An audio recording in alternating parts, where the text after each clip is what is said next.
Good morning, everyone. Shavua Tov, and welcome to our Parsha class, the Parsha of Tazria. So, give me one second.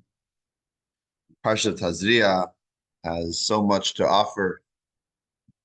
We continue in the book of Leviticus with the various laws that have to do with the Kohen and the book and the story of this week's Parsha. The topic of this week's Parsha, the topic of Tzaras, which is a lesion in the skin, and psoriasis, right, has a very similar word. Perhaps that's where it comes from, leprosy. But it's not the regular leprosy that we find today. It's not a natural phenomenon where a person has a little rash, a little blister, or something. You go to the dermatologist to figure out what it is. Exactly. So this is something which was a little bit supernatural. It was something that would happen for a certain cause, as we'll talk about soon. And like Michael points out, the Torah talks about what happens when you find this on your skin, but you're also able to later on in the parsha talks about what happens when you find it on your clothing. The next week's parsha will talk about what happens if you find it on the walls of your house, the stones of your house. So obviously, this is not a natural phenomenon, but something that was caused directly from by God for various reasons. So the opening of the parsha, page 698, 699. And we're going to talk about the idea of tsaras and more to discuss what's the cause of it and how we today obviously have to be careful in this area as well. The idea of speech, how important we have to be with our speech, the words that we say, not to gossip, and much more. Okay, so the opening of the Parsha Tazria, begins with the laws of the impurity of the woman who gives birth, whether male or female. But then we have the beginning of chapter 13 on page 701. We'll read it inside a little bit. Okay? Vayidaber Hashem al Moshe vel Aaron Lamer.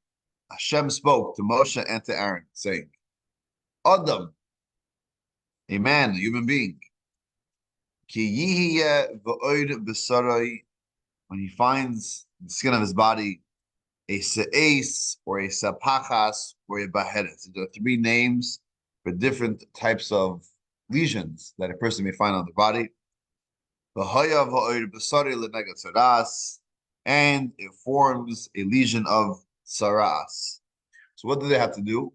First thing you do, you bring them to Aaron the Kohen, or one of the sons of Aaron who are Kohanim. So the Kohen over here is the one, he's the expert. He's the one who has to determine whether this is saras or not. We spoke about other years, the reason why the Kohen specifically, because they have their kindness, they're always looking at others with a good eye, positive, always trying to find good with other people. Okay. So the Torah goes into great detail what the Kohen sees, whether it is pure, whether it is impure, whether you need a second look at it, and you sometimes they have to be isolated for another 7 days, and then they look at it, and the Torah goes into great detail, the various types of blotches and saras, how it develops, the colors of it, the size of it, the hair that may grow in it. All these different details are specified in this week's parsha. I want to jump to what happens if we determine that this person is impure with saras. So you got to jump all the way to page 713, chapter 13, verse 45 and 46. So what happens with the mitzoida, as it's called? The person who has the tsaras.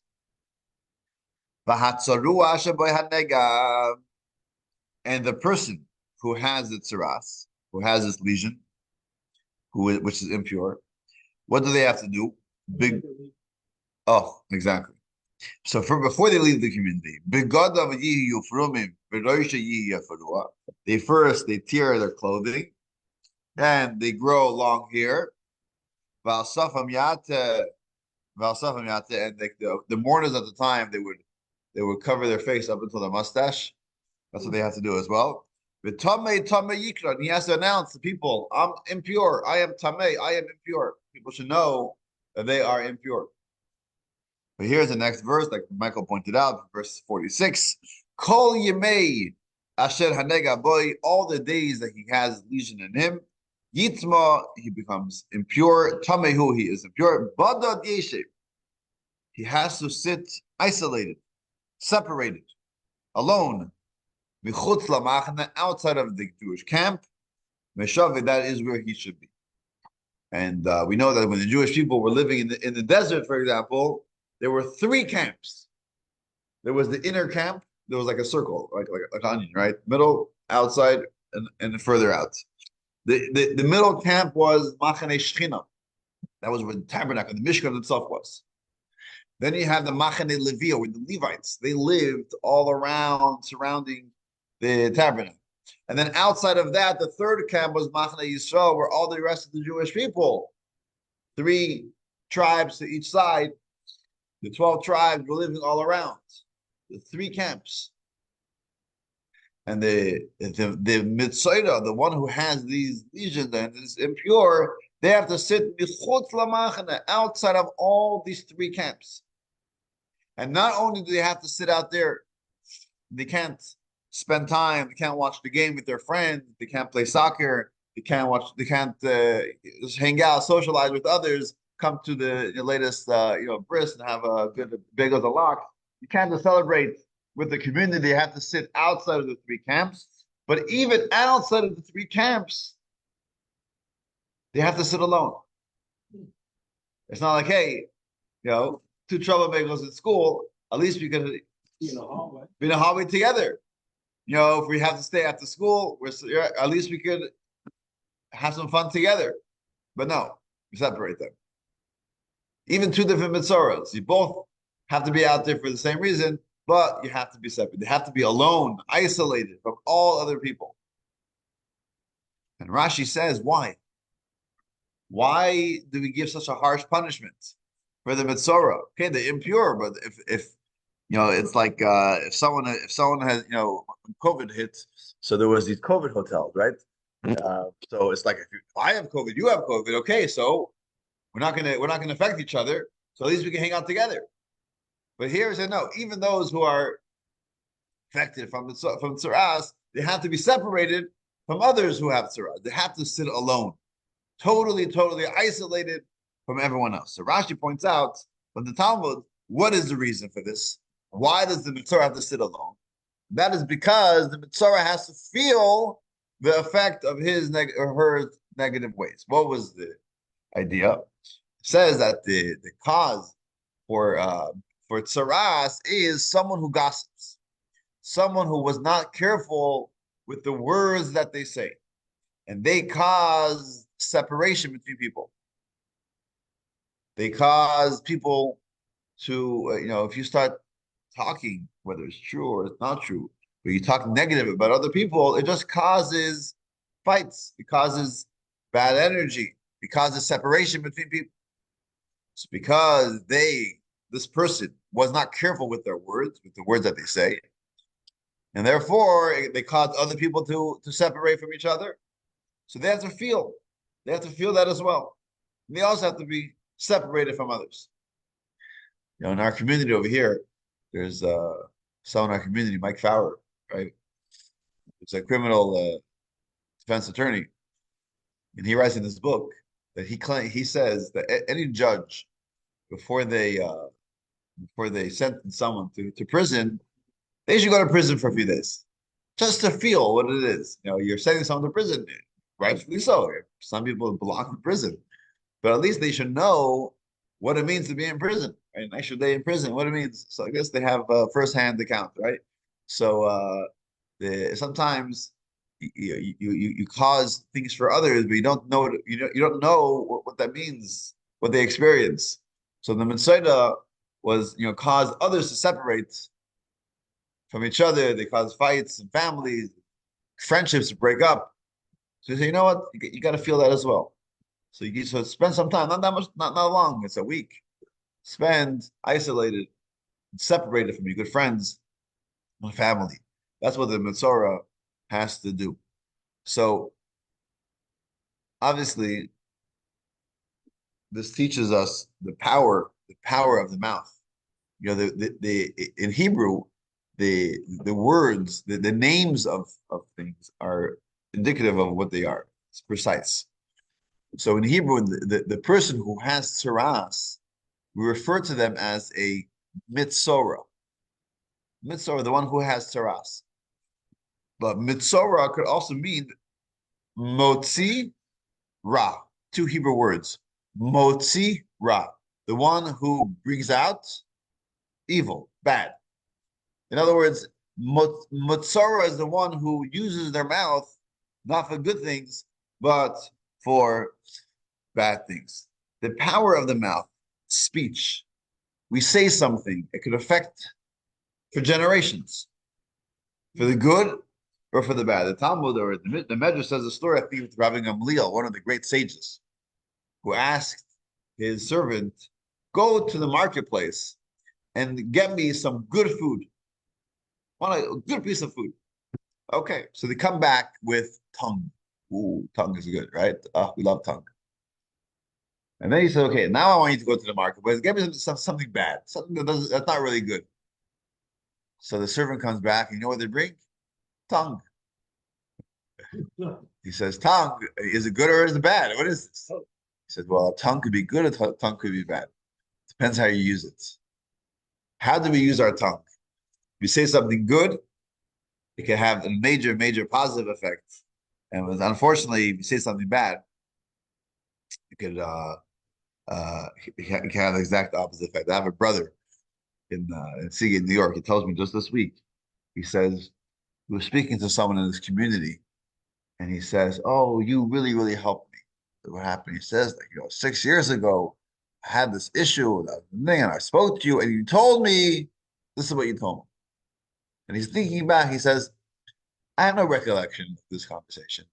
And like whatever I told him, I probably didn't put that much thought into it. I just said what came to my mind. And sometimes, we meet so many people and we have a lot of conversations, especially those who are in counseling or trying to help others. And we don't know what the recipient takes with the words that we say. We just think like, oh, we said something, whatever. We just said something, right? But for other people, they may live with that for the rest of their life. And I think we can take it, we can think it with ourselves as well. If we think back to some words that people told us, either that hurt us or that pumped us up, like gave us a good boost. And sometimes years and years later, we could repeat something that when we were a child, my parent told me this. My teacher told me this. Another friend said this. And it was hurtful or it was actually something very positive. Now, do the people who said that to us even remember, or did they even pay attention? They said it and they moved on.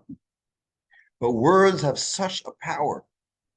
We have to be so careful with our words, and we shouldn't just refrain from saying negative things. Of course, we should, but we should also use our mouth to say something positive. The idea in Judaism, the idea of lashon hara, not to gossip, not to say negative, is not only about not saying bad things. It's about missing an opportunity to say something good, right?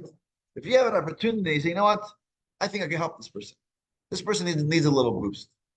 This person needs just a good word. Just a good. That's what. And I have the opportunity and I don't say it. That may be lashon hara. The fact that I could have given someone a little encouragement, and that's all they needed to hear. When I was I spent a year in Israel, the yeshiva as a mentor, and every morning there was this rush. The dormitory and the yeshiva were basically two. Was on one campus, And every morning, 7 o'clock, we started our first seder, our first class, 7 a.m. Sounds like Michael's type of yeshiva. 7 a.m. You got to be sitting in your place, ready to study. And of course, teenagers, if you want to get up at 7 a.m., you want to study properly, you got to have some of this. You got to have some coffee. So everyone rushes. Everyone's rolling out of bed, rushing from the dormitory to the coffee room to make some of coffee and get to their seats by 7 a.m. If you're 7:05, you're marked late. So you got a 5-minute window to get in and ready to study. So everyone's in this rush, and everyone's just waking up, and everyone's rubbing their eyes, and everyone's half sleeping and getting dressed, or while they're running down, putting on the shirt and trying to run the class, right? Get there for 7 a.m. So I started this thing where, as we are in the coffee room, and it's quiet, it's hush, everyone's like kind of sleeping, whatever, just trying to get. I used to tell everyone, "Good morning." Every time someone passed by, I used to say, "Good morning, Yitzchak. Good morning, Reuven. Good morning, Michael. Good morning, Dylan. Good morning, Tom. Good morning, Diane. Good morning, Lynn." Right? And later people told me, "Oh wow, like your good mornings always just like, oh, starting the day with that. That good morning, it was like a little boost, right?" I'm sure, yeah, right? So you have an opportunity to give someone a good morning. How are you doing?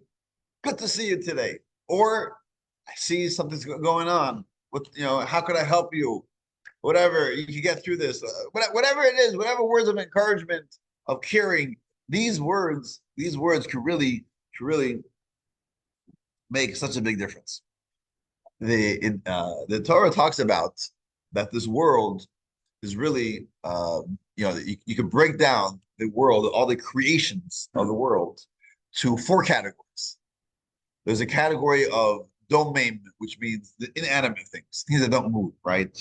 Stone, things just, material that has no life to it. Then you have the world of someach, the vegetation, trees, grass, flowers, fruit, right? Things that grow. Then you have the world of animals, chayo. And then you have the world of the humans. And how do we refer to the world of the humans? We refer to them as min hamedaber, the ones who speak, the ones who talk. And some ask the question, I mean, obviously we have this unique quality, this unique idea of speech, but obviously there are some birds who speak, and there's language of the animals. I mean, is that really what's so unique about the human being, that we could speak, or is it more about the idea of intellect, that we could think objectively, come up with ideas that's unique to the human being? But we don't refer to this category of creation as min hasichli, the intellectual world, but we refer to them as the world of humans, the kind of humans of speakers and medaber, people who speak. And various explanations given, but I think the idea is that ultimately our speech is what makes us unique. And our speech is not just external speech, just to kind of get through the day. I need something, so pass the ketchup type of speech. But speech is really an expression of our soul. It's an expression of who we are. And that's the way it should be. Our speech should be seen as something that needs time. We shouldn't just say things that come to the first thing that comes to our mouth, just blurt out. Think before we speak. Our speech should be something that we say, this is the right thing to say, or this is the wrong thing to say, and therefore I'm going to hold myself back. I'm not going to say it. Think before we speak. That's what speech is really all about. It says that when God created Adam, it says he blew vayipach ba'apov nishmas chayim. He blew within his nostrils a nishmas chayim, a soul of life. A soul of life. And Rashi says, what is the soul of life? Ruach mimalalo, a spirit of speech. In other words, our soul is very much connected to speech, or our speech is very much connected to our soul. And we have to treat it that way. We can't just treat it like, oh, whatever comes to our mind, we just blurt out. the words of encouragement, when we encourage a child, like we said, it can stay for life. For life, they're thinking about, oh, this is what my father told me in this situation, or this is what my teacher told me, this is what my friend told me. And if it's negative, it has a negative effect for years on end. Once we say something that's out there, we can't take it. We could apologize. I didn't mean it, but it was said, right? How often do we get into a little fight and we say something, and then the next day we feel like, oh man, why did I say it? And now I could apologize, but ultimately it was said. And once it was said, what are you supposed to do? How do you take that back? How do you take that back? You get home from work, you had a really hard day at the office, and you're really angry, and all you want to do is just send that email, right? And you write up the email, and you don't push send. Because if you push send, then the next morning you look at it, really? This is what I wrote recently. It's going through old emails from like 10, 12 years ago. I came up to an email that I wrote when having a little issue with the situation. I'm looking back at it now. I'm like, how in the world did I send this email? Like, I was obviously upset, and I sent this email. And maybe at the time I didn't even realize how it sounds. Looking back at it now, I'm like, this is how I wrote to this person. This is crazy, right? But it was written, it was spoken. That's it. What are you supposed to do? When you send an email today, they give you like 5 seconds to undo, right? In Gmail. It undo. But after 5 seconds, it's done. You can't undo. So this is really the idea of the Mesorah. The Mesorah sits separate from everyone because unfortunately they were not careful with their words and it caused separation by other people, and therefore they have to feel that as well. Coming to Pesach, we know that Pesach is also very much has to do with the idea of speech. In fact, the word Pesach, which means to pass over, right? The Passover is an exact translation of the word Pesach, to pass over. God passed over the house of the Jewish people. Uh, but it also has another meaning. The word Pesach means Pesach. 2 words. You can break it down to 2 words. Pe means a mouth. Sach means to speak. The mouth speaks. Pesach is all about speaking. We have the big Haggadah, right? We teach the children. We ask them. We encourage them to ask questions. We answer. It's about speech, speaking to our children, speaking to the next generation, speaking to each other. We have to be careful with the words. Not only not only with the like last week's parsha, we spoke about the laws of kosher. You got to be careful with what goes into our mouth. You also have to be careful with what comes out of our mouth. You have to be careful with our speech. Just I want to conclude with an interesting story. And the story is about how someone gave someone encouragement with their mouth and how they saw a beautiful, a very nice end and the outcome of his encouragement. So in 1946, 1947, after the Second World War, where there are many Polish citizens who escaped the war and went into Russia, deep into Russia. And now the war is over, and now they want to go back home.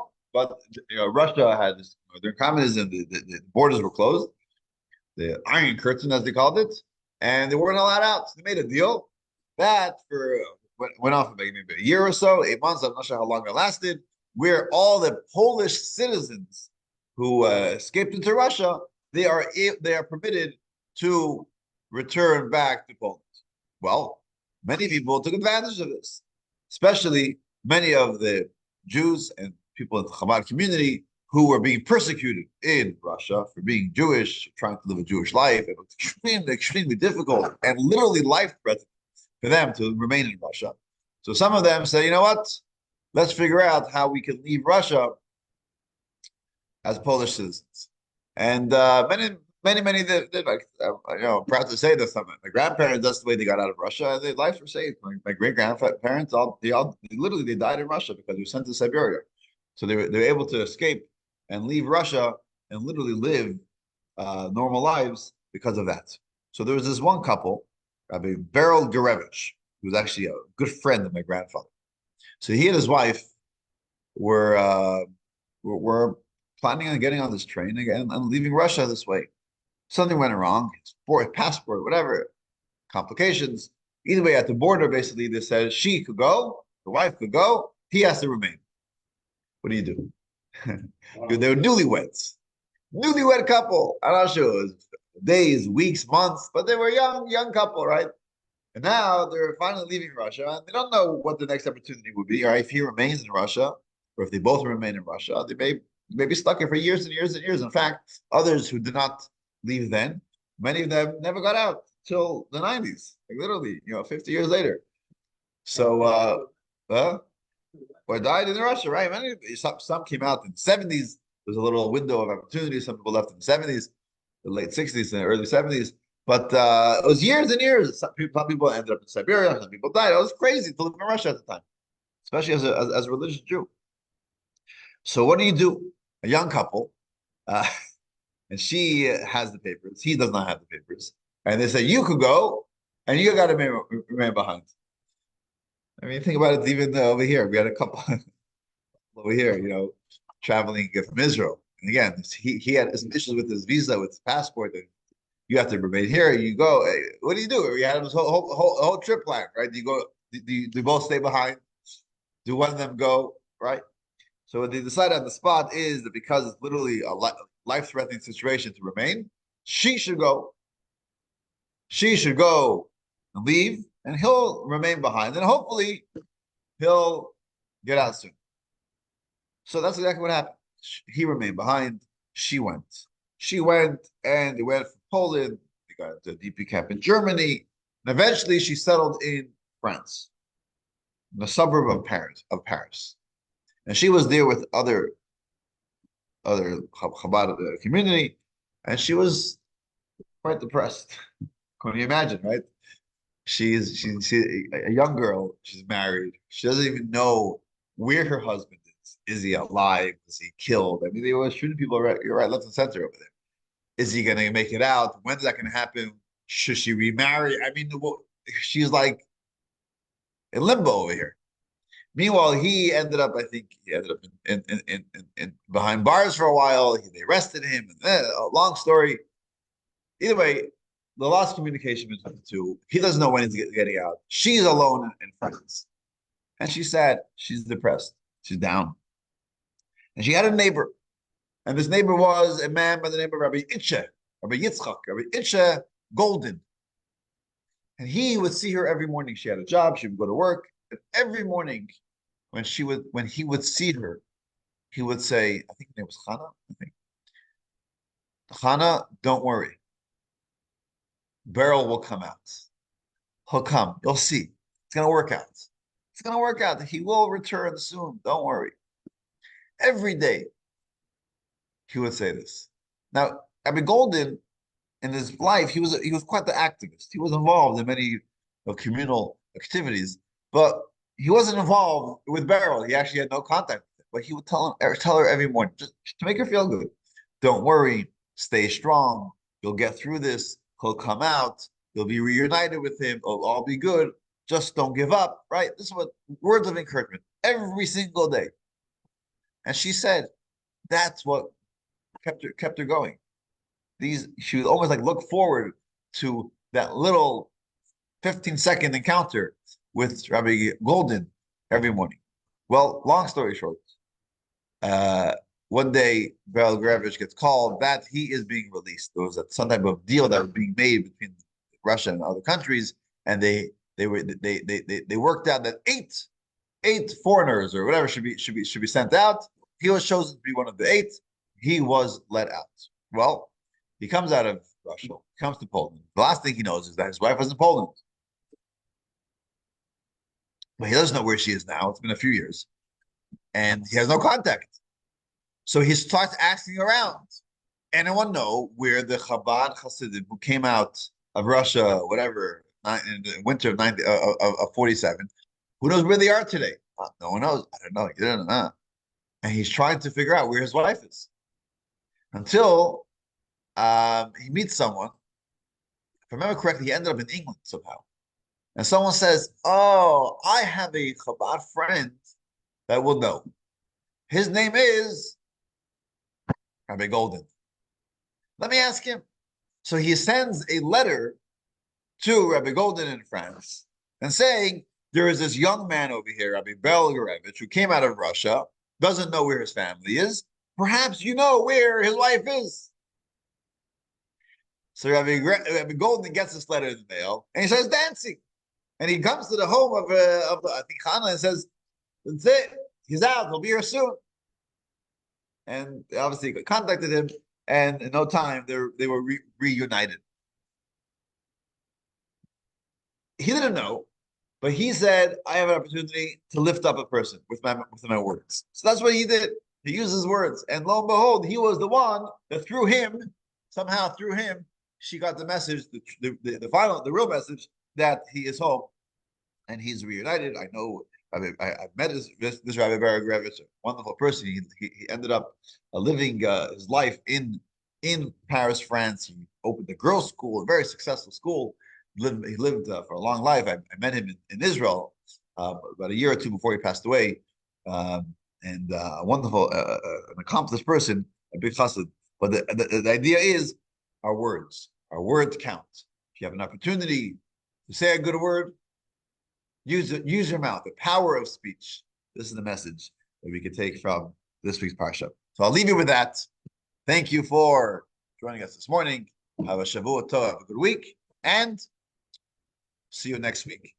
For those who join us on Thursdays, like I mentioned on past Thursday, we're not going to do a Tanya this Thursday, but we will do a class on the Haggadah. So we will discuss Passover and the Haggadah this Thursday at 9 o'clock. And next week, Sunday, we should continue with our regular Parsha class. All the best. Shavua Tov. Thank you. Hi, Tom. Take care, everyone.